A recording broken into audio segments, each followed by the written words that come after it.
Este arco se inició cuando don Joaquín Quiroa Aguilar era fontanero, con don Antonio Velázquez, que era su ayudante.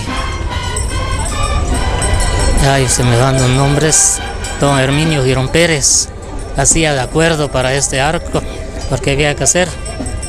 Y en ese entonces era muy barato todo, pues. Y la fiesta grande para recibir en esa época al maestro.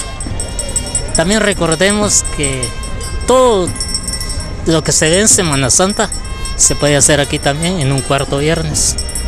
¿Qué es el cuarto viernes?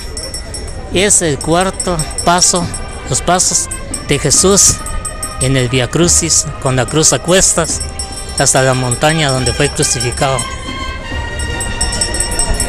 Aparte de eso, les vamos a contar. Ustedes ven para la Semana Santa un instrumento que le llamamos la matraca. ¿Qué significado tiene?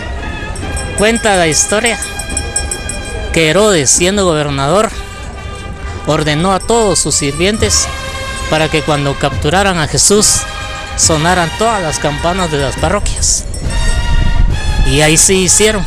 Cuando subieron a los campanarios, estas sonaron a madera. Ese es el significado de la matraca. ¿Por qué los cucuruchos? Los cucuruchos es cuando Jesús fue capturado, dijo: ¿a quién buscan? Y respondieron: a Jesús de Nazaret.